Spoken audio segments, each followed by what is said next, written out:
श्रीगणेशाय नमः। ॐ भद्रं कर्णेभिः शृणुयाम देवाः, भद्रं पश्चिमाक्षभिर्यजत्राः, स्थिरैरङ्गैस्तुष्टुवां सहस्तनुभिः, व्यशेम देवहितं यदायुः। ॐ स्वस्ति न इन्द्रो वृद्धश्रवाः, स्वस्ति नः पूषा विश्ववेदाः, स्वस्ति नस्तारक्षो अरिष्ठनेमिः, स्वस्ति नो बृहस्पतिर्दधातु। ॐ शान्ति शान्ति शान्तिः। ॐ नमस्ते गणपतये। त्वमेव प्रत्यक्षं तत्त्वमसि, त्वमेव केवलं कर्तासि, त्वमेव केवलं धर्तासि, त्वमेव केवलं हर्तासि, त्वमेव सर्वं खल्विदं ब्रह्मासि, त्वं साक्षादात्मासि नित्यं।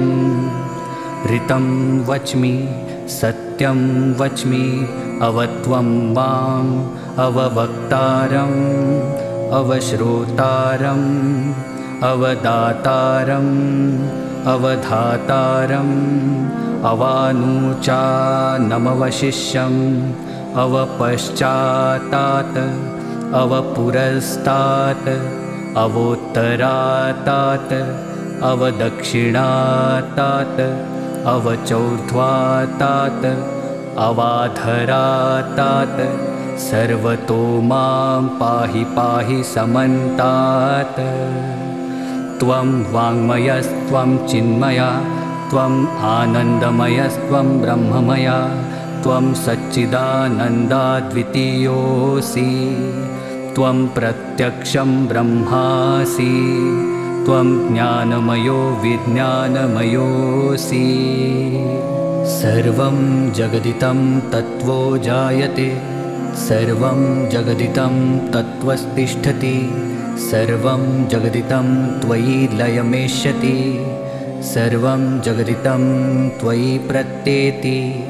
त्वं भूमिरापो नलो नीलो नभः, त्वं चत्वारि वाक्पदानि, त्वं गुणत्रयातीतः, त्वमवस्थात्रयातीतः, त्वं देहत्रयातीतः, त्वं कालत्रयातीतः, त्वं मूलाधारस्थितोऽसि नित्यं, त्वं शक्तित्रयात्मकः, त्वां योगिनो ध्यायन्ति नित्यं। त्वं ब्रह्मा त्वं विष्णुस्त्वं रुद्रस्त्वम् इन्द्रस्त्वम् अग्निस्त्वं वायुस्त्वं सूर्यस्त्वं चन्द्रमास्त्वं ब्रह्मभूर्भुवस्वरो। गणादिं पूर्वमुच्चार्य वर्णादिं तदनन्तरम् अनुस्वारः परतरः अर्धेन्दुलसितं तारेण रुद्धम् एतत्तत्त्वमनुस्वरूपं। गकारपूर्वरूपम् अकारो मध्यमरूपम् अनुस्वारश्चान्त्यरूपं बिन्दुरुत्तररूपं नादः सन्धानं संहिता सन्धिः।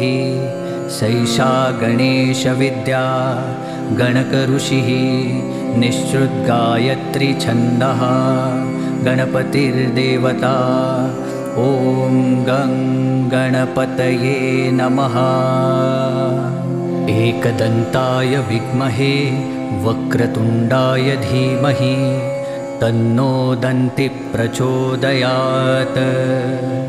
एकदन्तं चतुर्हस्तं पाशमङ्कुशधारिणं रदं च वरदं हस्तैः बिभ्राणं मूषकध्वजं रक्तं लम्बोदरं शूर्पकर्णकं रक्तवाससं रक्तगन्धानुलिप्ताङ्गं रक्तपुष्पैः सुपूजितम् भक्तानुकम्पिनदेवं जगत्कारणमच्युतम् आविर्भूतं च सृष्ट्यादौ प्रकृते पुरुषात् परम् एवं ध्यायति यो नित्यं स योगी योगिनान्वरः।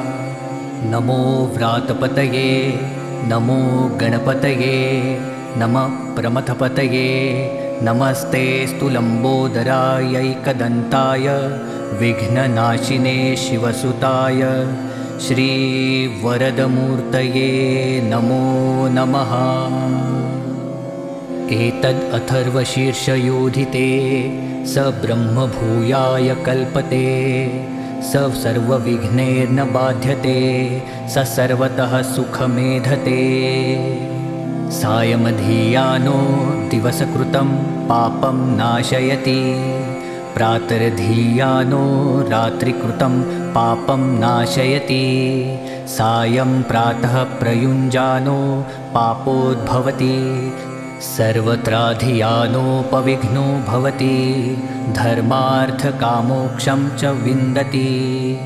इदम् अथर्वशीर्षं शिष्याय न देयं यो यदि मोहाद्दास्यति स पापीयान् भवति। सहस्रावर्तनात् यं यं काममधीते तं तमनेन साधयेत्। अनेन गणपतिम् अभिषिञ्चति स वाग्मी भवति। चतुर्थ्यां मनश्शन्न जपति स विद्यावान् भवति। इत्यर्थवर्णवाक्यं ब्रह्माद्यावर्णं विद्यात् न बिभेति कदाचनेति। यो दूर्वाकुर्यैर्यजति स वैश्रवणो पणो भवति। यो लाजैर्यजति स यशोवान् भवति स मेधावान् भवति। यो मोदकसहस्रेण यजति स वाञ्छितफलं वाप्नोति।